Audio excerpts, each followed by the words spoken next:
The story begins on the morning of young Jack's birthday. His mother, Meg, plans a circus-themed celebration because her son adores clowns. To make the party special, she hires a professional entertainer. However, once the festivities are already underway, the clown cancels at the last minute. Desperate to avoid disappointing Jack, Meg calls her husband, Kent, a real estate agent who is finishing renovations at one of their properties. Determined to save the day, Kent searches the house for something usable and discovers an old trunk containing a complete clown outfit. Without hesitation, he puts it on and returns home, successfully entertaining the children and turning the party into a success. Later that night, exhausted, he falls asleep still wearing the costume. The next morning, Meg wakes him in a rush. Jack is late for school, and Kent has an important meeting. With no time to change, he agrees to drop Jack off while still dressed as a clown. In the bathroom, he attempts to wash off the makeup, but it refuses to budge. The wig, nose, and suit also seem permanently attached. Frustration turns to panic when every attempt to remove the costume fails. Cutting it only results in a deep wound on his wrist. Even using a power tool proves useless, leaving him injured and shaken. Back home, Meg initially assumes he is exaggerating, but when she tries to remove the red nose herself, a piece of his flesh tears away with it. Worse still, the wig appears fused to his scalp. Kent is rushed to the hospital to treat his injuries, but the costume remains intact. Soon after, Kent develops an insatiable hunger. No matter how much he eats, he feels starved. While investigating the property where he found the trunk, he discovers that the former owner, Martin Carlson, has died. As his hunger intensifies, he tracks down Martin's brother, Bert Carlson. Bert reveals a disturbing legend. The clown suit is not merely clothing, but something ancient and sinister. Long ago, a creature resembling a clown lived in icy mountains, luring children to its cave and consuming one each winter month. Over centuries, the myth transformed into a harmless symbol of entertainment, but the origin was far darker. Before Kent can fully process the story, Bert drugs him and attempts to kill him, believing that dismemberment is the only way to stop the transformation. Kent escapes, wounded but alive, and returns home shaken. When he tells Meg what happened, his explanation sounds delusional to everyone present, including her family. In an attempt to prove the danger is real, Kent confronts Bert again, leading to chaos that further convinces Meg's relatives that Kent has lost his mind. As he drives Bert toward the authorities, his body begins changing. His fingers elongate unnaturally, and his strength increases. After a crash, he emerges unharmed, while Bert insists that death is the only escape from what he is becoming. Kent soon loses control completely. Drawn by the presence of children, his hunger evolves into something monstrous. His human teeth fall out, replaced by something sharper. He isolates himself in an empty property, fighting the urge to harm anyone who comes near. Attempts to end his life fail mysteriously, as if the costume itself refuses to let him die. Meg eventually discovers she is pregnant and reveals the news to Kent, hoping to reach the man he once was.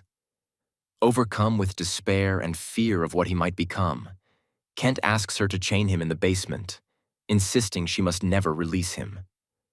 While restrained, he continues transforming, both physically and mentally.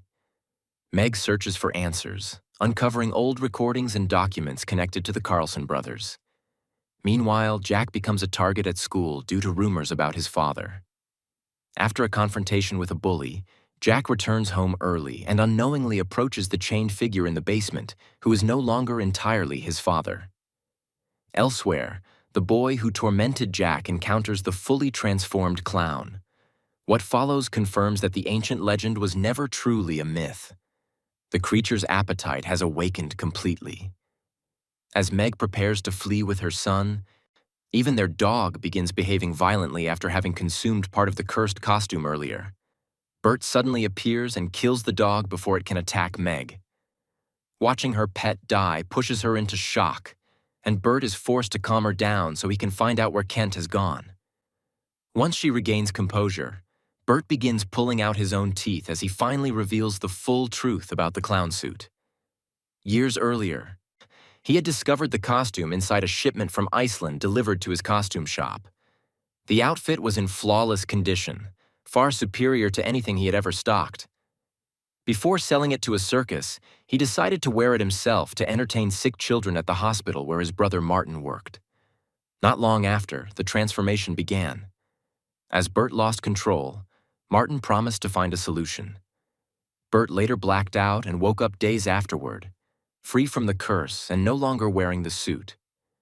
He eventually learned the horrifying price of his freedom. To break the curse, Martin had sacrificed 5 terminally ill children, one for each month of Iceland's winter, offering them to the ancient entity bound to the costume. In exchange, the demon released Bert and transferred itself fully into the suit once more. From that point on, Bert dedicated his life to destroying it, while Martin safeguarded the costume until his death. Meg refuses to believe Kent could harm a child, but Bert presents undeniable proof. The severed fingers of the Boy Scout Kent attacked. When Bert demands to know where Kent went, Jack reveals that his father had mentioned Colton. Realizing the danger, Meg rushes Jack to her father's house for safety before heading out with Bert to search for Kent. At Colton's home, they find no trace of Kent, only the partially devoured body of the boy. Meg recalls a nearby family entertainment center similar to Chuck E. Cheese and fears Kent may have gone there, drawn by children. When they arrive, Meg asks Bert to stay outside while she goes in. Inside, chaos is already unfolding. A young boy crawling through a play tunnel discovers blood smeared along the plastic walls. Following the trail, he finds Kent fully possessed, attacking his younger brother. The older boy sacrifices himself to save him, and the horrific scene triggers panic throughout the restaurant as families scramble to escape. Bert pulls Meg aside and shows her fresh blood marks leading deeper inside. They follow the trail and find Kent. For a brief moment, he seems confused, as though part of him remains. Bert seizes the opportunity and attempts to kill him with an axe, but the attack only fully unleashes the demon. Kent overpowers Bert and nearly devours him before Meg intervenes, desperately pleading for him to stop. The demon pauses and delivers a chilling ultimatum. Only one child remains to complete the cycle, and if Meg does not provide one willingly, Jack will be taken instead. Police sirens approach, forcing Meg to leave. Bert is detained as the primary suspect in the massacre. Outside, Meg calls her father, urging him to take Jack and flee. Overwhelmed and desperate, she nearly sacrifices a lost child she encounters, but at the last second she cannot go through with it. Realizing the demon has likely targeted Jack, she races back home. There, tragedy strikes again. As Meg explains the situation to her father, the clown appears and kills him instantly. Meg arms herself with a sledgehammer and prepares to defend her son. Jack retreats upstairs as the creature advances. The possessed clown withstands heavy blows and overpowers Meg, even attempting to tear the unborn baby from her womb. While the demon hunts for Jack, Meg regains consciousness and attacks with a knife, managing to wound it but not stop it. The creature corners Jack beneath the stairs and seals off his escape. In a final desperate act, Meg wraps a chain around the demon's neck while it reaches for her son. The tightening chain weakens it significantly. As she raises the sledgehammer for the finishing strike, Kent's voice briefly emerges from within the monster, begging for help. For a moment, Meg hesitates, hoping he can still be saved. But Jack insists that whatever stands before them is no longer his father. The hesitation ends. When the demon lunges again, Meg delivers a crushing blow that completely severs its head. A torrent of unnatural, brightly colored blood spills across the room. Even then, the creature attempts one final grasp at Jack before Meg tears away the last remaining strands binding it to life. The monstrous body dissolves, leaving behind only Kent's lifeless head and the cursed costume. In the aftermath, authorities investigate the string of horrific events. All of Kent's belongings, including the suit, are confiscated and locked away as evidence. suggesting that the evil may be contained, but never truly destroyed.